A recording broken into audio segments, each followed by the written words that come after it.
You're listening to Bark and Wag's 15-Minute Vet Talk. Each week, your host, Polly Requa, interviews veterinarians and individuals in the pet industry from across the nation answering pet questions. Bark and Wag podcast is produced weekly for your enjoyment, and show notes can be found at barkandwag.com under the podcast tab. That's BARKNWAG.com. Please remember to subscribe to Bark and Wag 15-Minute Vet Talk.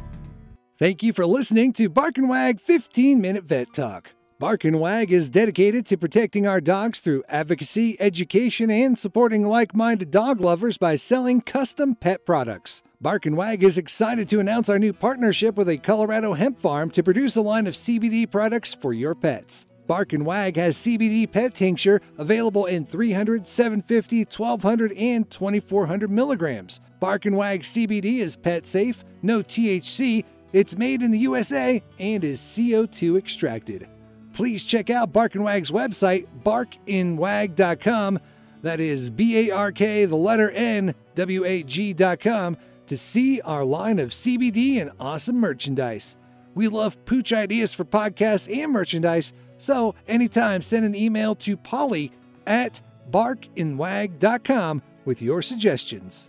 Welcome to Bark and Wag 15-Minute Vet Talk. I'm your host, Polly Requa. Today we're talking to Dr. Laura Brown, owner of Green Tree Animal Hospital in Libertyville, Illinois. Welcome, Laura.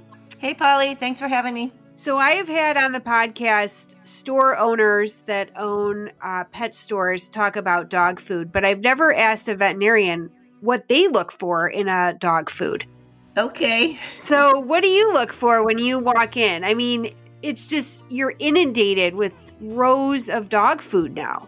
Right? So think about that too. People, there's so many options for people nutrition and what they like, eat, and handle themselves. So we'll make this kind of general. There's lots of options and there's no right or wrong. There's a couple things that I would prefer my patients avoid.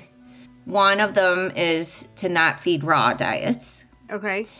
And the reason I'm not a fan of raw diets is because people have to handle the raw food and there is a risk for bacterial contamination on your countertops and your hands when you're preparing the food.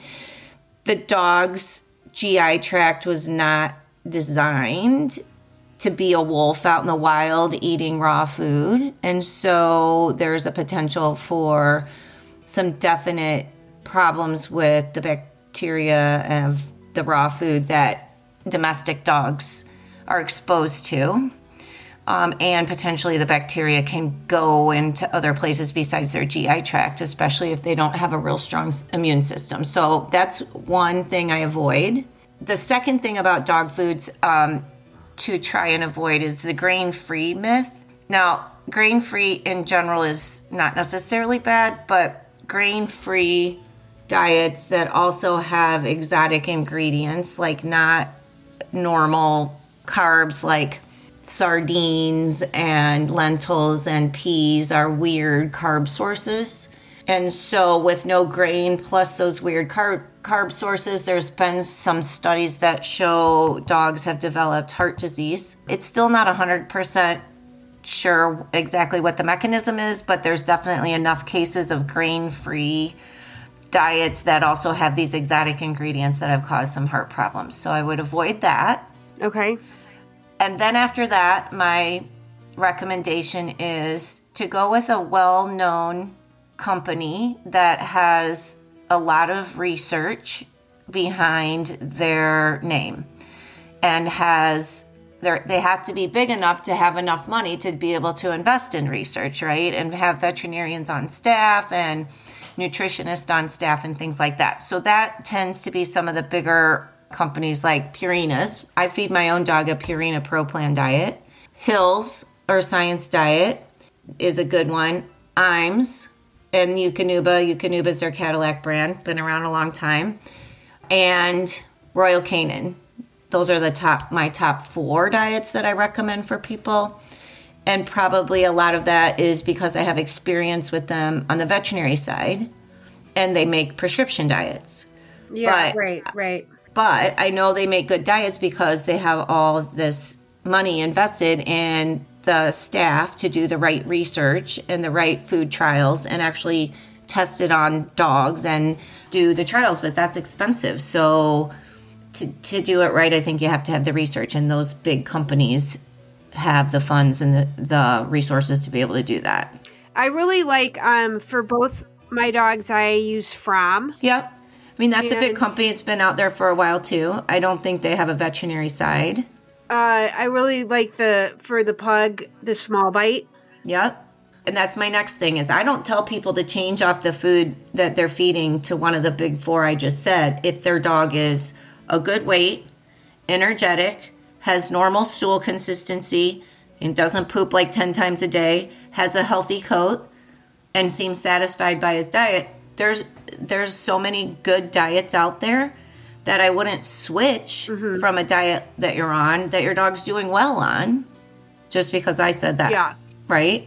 But if your dog's having trouble... Yeah, right, exactly. And I can see where you're coming from, that you have to prescribe to the dogs that are terminally Sick. ill or ill, or, so like we had a pug that had to be on science diet the rest of his life because he kept getting bladder stones.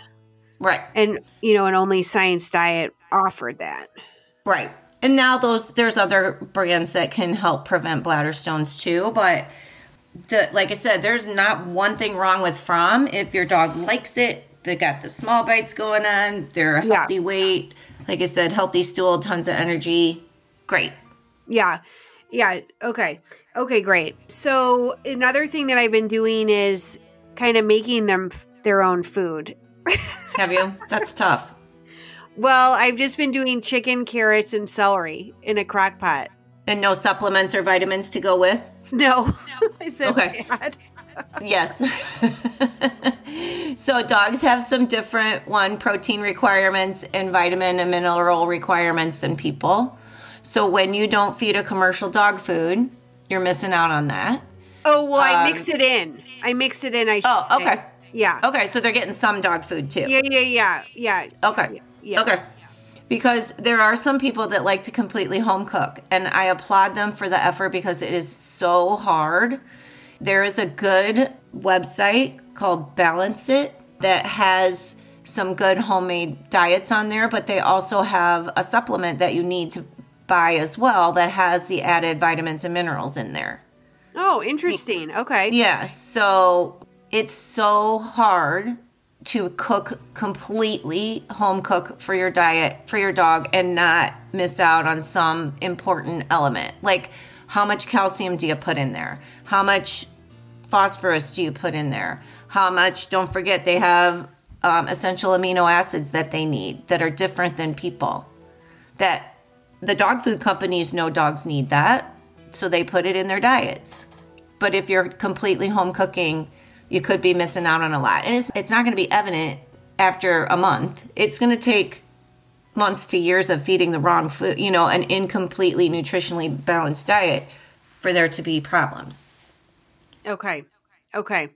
Well, it's all very interesting because I almost feel like it's just overwhelming now walking into a pet store just because there are so many products.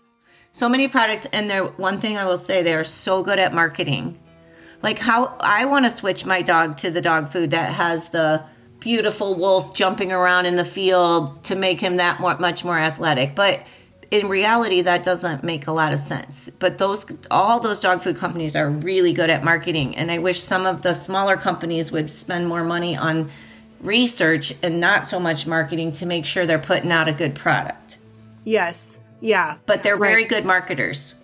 And it's easy to get sucked in on that. Sure. So, a very interesting topic, and there's lots of experts. Yes, there are. Well, I appreciate your answers because I never even thought about what do you look at when you are, walking into the store and have to buy for your own dog. So, right. Yep. Well, thanks for being on the podcast, and we look forward to having you back. You're welcome. I'll be looking forward to it as well. Thank you for listening to Bark and Wag's 15-Minute Vet Talk. If you like what you just heard, we hope you'll pass along our web address, www.barkandwag.com, to your friends and other pet owners. Have a pressing question for a veterinarian? Ask your question at barkandwag.com under the podcast tab. This has been a KFR production. Join us next time for another edition of Bark and Wag's 15-Minute Vet Talk.